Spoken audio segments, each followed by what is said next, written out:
समभाव समदृष्टि की महत्ता को दर्शाते हुए एक विशेष कार्यक्रम आज सतयुग दर्शन ट्रस्ट द्वारा आयोजित किया गया। इस अवसर पर बतौर chief guest Faridabad commissioner Yashpal Yadav, J C Bose university के कुलपति प्रोफेसर दिनेश कुमार, डीईओ रितु चौधरी उपस्थित रहे। इनके अलावा विशिष्ट अतिथियों में दिल्ली एनसीआर के स्कूलों के प्रधानाचार्यों, अध्यापक गणों और अंतर्राष्ट्रीय मानवता ओलंपियाड के विजेताओं ने भी शिरकत की। इस दिवस पर उपस्थित जनों को संबोधित करते हुए ट्रस्ट के प्रवक्ता ने कहा कि मौजूदा समय में जब आधुनिक भौतिकवाद समाज, धर्म, जाति, पंथों आदि के अलगाववाद के टकराव में फंसा हुआ है, ऐसे में सतयुग दर्शन ट्रस्ट अंतर्राष्ट्रीय स्तर पर आयोजित विशिष्ट मानवता ओलंपियाड द्वारा समाज का खंडन करने वाली तमाम अवधारणाओं को लांघ कर सर्वोच्च मानव धर्म व समभाव अपनाने का आह्वान दे रहा है। इस अंतर्राष्ट्रीय मानवता ओलंपियाड के अंतर्गत विभिन्न स्कूलों के विद्यार्थियों ने अपनी बेहतरीन प्रदर्शन की बदौलत आकर्षक उपहार अर्जित किए। पेश है खास रिपोर्ट। ये सतयुग दर्शन जो ट्रस्ट है, जिस तरह का इन्होंने इनिशिएटिव लिया है, खासकर नॉर्मली आप देखते होंगे इस तरह का दिवस ज़्यादातर मनाया नहीं जाता, लेकिन ये एक ऐसा इंस्टीट्यूट है या ऐसा ट्रस्ट है जिन्होंने इसको बहुत इम्पोर्टेंस दी है। और इस तरह के कार्यक्रम ऑर्गेनाइज करने से फ़ायदा ये होगा कि जो आजकल देखा होगा आपने, हम कितनी तरह से अपने आप को डिवाइड कर देते हैं, समाज डिवाइड हो चुका है,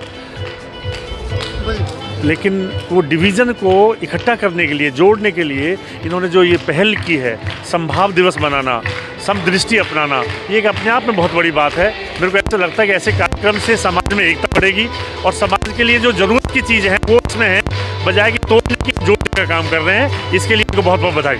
सर, आज सतयुग दर्शन में समभाव एक कार्यक्रम का आयोजन है। बतौर अतिथि आपको यहाँ पे शरीक होने का अवसर है। ऐसे मौके पर समाज के लिए क्या मैसेज है? देखिए, ये समभाव दिवस यहाँ पर मना रहे हैं और शायद ये मौका है ओलंपियाड का जो उन्होंने यहाँ पे कंडक्ट किया है। मैंने बहुत सारे ओलंपियाड देखे हैं जिसमें गणित के बारे में, साइंस के बारे में चीज़ें करते हैं, लेकिन मनुष्य स्वभाव के बारे में उसको समभाव की तरफ ले जाने के लिए, उसको समदृष्टि प्रदान करने के लिए इस तरह का पहला प्रयास मैंने अपनी ज़िंदगी के अंदर देखा है। और एक बहुत अच्छी सोच है। हमारा जो भविष्य है वो बच्चे ही हैं। अगर उनको हम बेहतर नागरिक बना सकते हैं, उनको अगर इस तरह के विचारों से ओतप्रोत कर सकते हैं, तो एक अच्छा समाज बनेगा, एक अच्छा देश बनेगा। तो मैं इस बात की प्रशंसा और सराहना करता हूँ और मुझे खुशी है कि इस मौके पर मुझे यहाँ आने का मौका मिला। अगर देखा जाए और जगह के मुकाबले फरीदाबाद हमेशा भाईचारे के नाते जाना जाता और यहाँ पे अक्सर ऐसा माहौल रहा जब पूरे देश कहीं ना कहीं किसी और तरीके से चलता रहा, लेकिन फरीदाबाद ऐसे मामले से हमेशा बचता रहता है। भाईचारे की मिसाल जो आज यहाँ पे देखा गया, लेकिन समाज के लोगों को क्या मैसेज देंगे? आखिर में मनुष्य को जब भी किसी चीज़ की तरफ अगर बढ़ना है तो इन्हीं चीज़ों की तरफ बढ़ना है। आप सारी ज़िंदगी किसी चीज़ों के पीछे अंधे होकर दौड़ते रहते हैं, लेकिन आखिर के अंदर आपको लगता है कि जो चीज़ सबसे महत्वपूर्ण है वो मानसिक शांति है, और इस तरह के संस्थान उस तरफ ले जाने का कार्य करते हैं। और शायद यही यहाँ की जो संस्कृति है फरीदाबाद की, उसके अंदर है, इसलिए इस तरह से आज तक समभाव को दर्शाता हुआ बिना किसी वैर भाव के लगातार चल रहा है। फरीदाबाद में काफ़ी परेशानियां हैं, जो लोग आपसे कनेक्ट नहीं हो पाते हैं और उन प्रॉब्लम्स का सोल्यूशन नहीं हो पाता है, तो उसके लिए आप किस तरह से आगे कर रहे हैं? देखिए, व्यक्तिगत तौर पर कनेक्ट होना इतने बड़े शहर के अंदर संभव नहीं है और ज़रूरत भी नहीं है।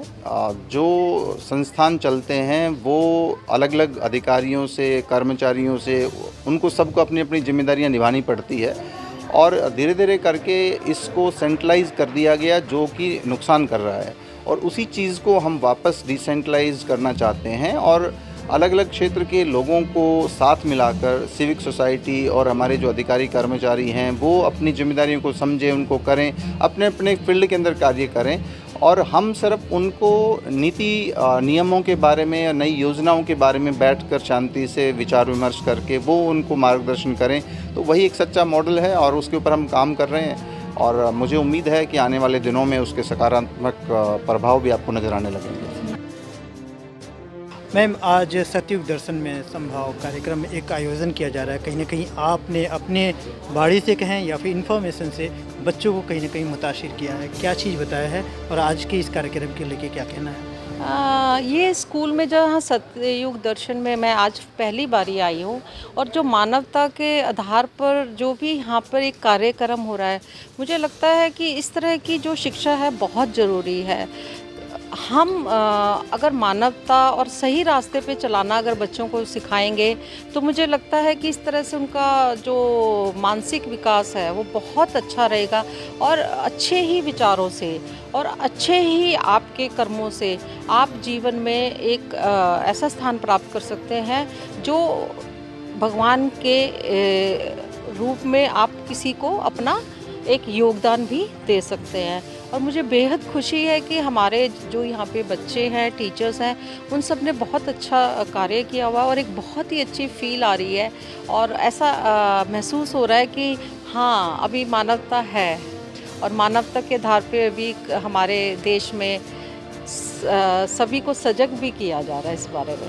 कहीं कहीं काफ़ी समय बाद जब अब स्कूल खुल रहे हैं और ऐसे जगह पे जाके पुराने पद्धति के तरीके से आप लोगों को कार्यक्रम भी देखने का मौका मिल रहा है, बच्चों से इंटरेक्ट होने का मौका मिल रहा है। यहाँ पे देखा जाए तो अब जब स्कूल रेगुलर खुल भी रहे हैं तो क्या मैसेज जाए, क्या नसीहत, खासकर थर्ड वेव की भी अभी बात चल रही है।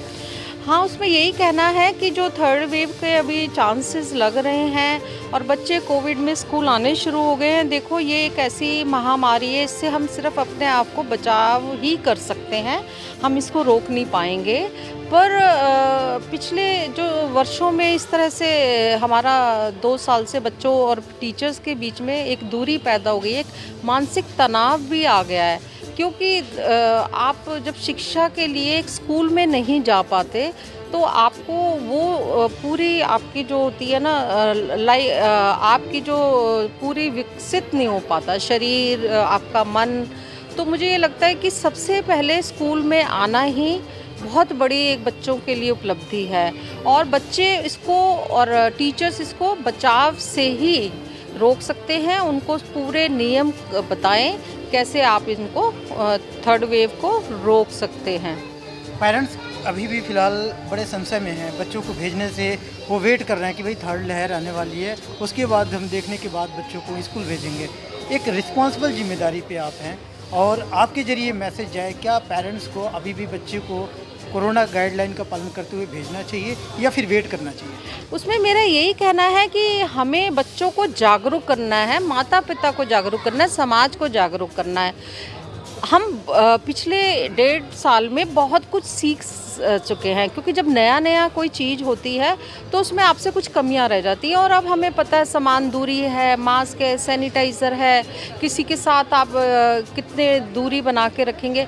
अगर मुझे ऐसा लगता है सावधानियां बरत कर माता पिता और हम बच्चे और अध्यापक अगर हम एक मुहिम चलाएं तो ये कोई मुश्किल नहीं है और पेरेंट्स को निश्चित रूप से इस बात से बिल्कुल नहीं घबराना चाहिए। हम स्कूलों में बार बार यही आग्रह कर रहे हैं कि इन चीज़ों का विशेष रूप से ध्यान रखा जाए। उनका बच्चा हमारा ही बच्चा है, वो हमारे पास आता है तो उसकी जो सुरक्षित रखना, उसकी देखभाल करना हमारा पहला कर्तव्य है। सतयुग दर्शन के इस पहल को क्या कहना चाहेंगे? वंडरफुल, बहुत ही अच्छी पहल, बहुत ही अच्छा कार्यक्रम। हमारी जो संस्कृति है उसको आज हम टीवी सीरियल्स में देखते हैं, कहीं और देखते हैं, पर वो आज लगा कि शायद हम उसी सतयुग में गए हैं जहाँ पे हम वो देखा करते हैं। बहुत ही भाटिया सर, आज सतयुग दर्शन में कार्यक्रम आयोजन किया जा रहा है और मुझे लगता है कि शहर की तमाम हस्ती आज के टाइम पे यहाँ मौजूद है। आप भी समाज सेवा में भी कहीं ना कहीं मशगूल रहते हैं, ऐसे मौके पे आपका क्या कहना है? मुझे पहली बार यहाँ आने का मौका मिला है, फरीदाबाद में है। जैसा मैंने अभी यहाँ पता किया कि ये काफ़ी वर्षों से इसके ऊपर ये बना हुआ है और काफ़ी कुछ अभी बना है। बहुत ही अच्छा लगा। जैसा कि ये बता रहे हैं समभाव समदृष्टि, ये तो एक कलयुग के बीच में सतयुग आ चुका है, ऐसा प्रतीत होता है यहाँ आकर के। मैं श्रीमती अनुपमा तलवार हूँ और सतयुग दर्शन संगीत कला केंद्र की चेयरपर्सन हूँ।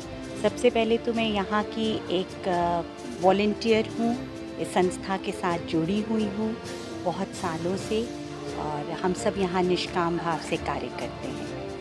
आप इतने सारे लोगों को जोड़ना बहुत ही चैलेंजफुल होता है और संगीत के जरिए आप किस तरह से लोगों को अपने साथ कनेक्ट कर पा रही हैं?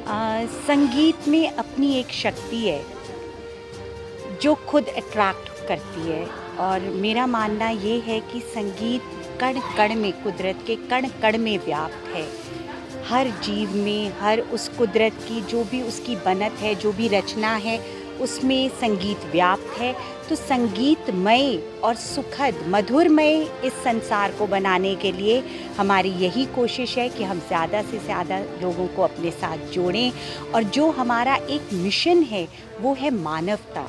मानवता, इंसानियत, इस मैसेज को जन जन तक फैलाएं और इस विश्व को, इस दुनिया को एक बेहतर जगह बनाएं जहां इंसानियत हो। सर, आज सतयुग दर्शन में संभाव समदृष्टि कार्यक्रम आयोजित किया जा रहा है। वैसे तो एजुकेशन के मामले में मुझे लगता है कि शहर में इस तरीके का कार्यक्रम कुछ अनोखा, कुछ अलग करने का प्लान है। ऐसा कि जो ये सतयुग दर्शन ट्रस्ट द्वारा ये आयोजन जो किया जा रहा है, पिछले 7 वर्षों से लगातार किया जा रहा है, और अब तक इसमें करीबन 50 लाख बच्चों ने, एडल्ट्स ने विभिन्न स्टेट्स में इंटरनेशनल लेवल पे इस मानवता ओलंपियाड में पार्टिसिपेट किया है।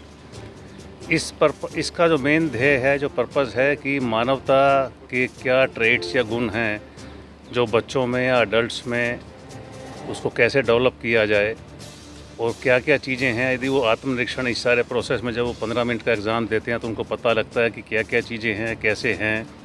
तो ये बेसिकली एक मानवता के गुणों को स्प्रेड करने के लिए एक प्रयास है, जिसमें हमको काफ़ी अच्छा सहयोग सभी स्कूलों का, कॉलेजेस का और आम जन का प्राप्त हो रहा है। तकरीबन 7 साल आपने कंप्लीट कर लिया, आगे की क्या रणनीति है इसमें? ये हमारा वार्षिक आयोजन है, लगातार होता रहेगा, और हमारा ये ध्येय है कि हम इस प्रोग्राम को, जो संभाव समदृष्टि का है, एक मानवता के माध्यम से जन जन तक पहुँचाएँ, ये हमारा प्रयास है। और इस सब प्रयास में आपका और हर व्यक्ति का, और जो ख़ास तौर से जो हमारा मीडिया है, इसका बहुत बड़ा योगदान है, और हम आपके सहयोग से इसको और अधिक बढ़ाने के प्रयास करेंगे। देश दुनिया की हर लेटेस्ट खबर देखने के लिए सब्सक्राइब करें हमारे चैनल PNN को, और साथ ही बेल आइकन दबाना ना भूलें।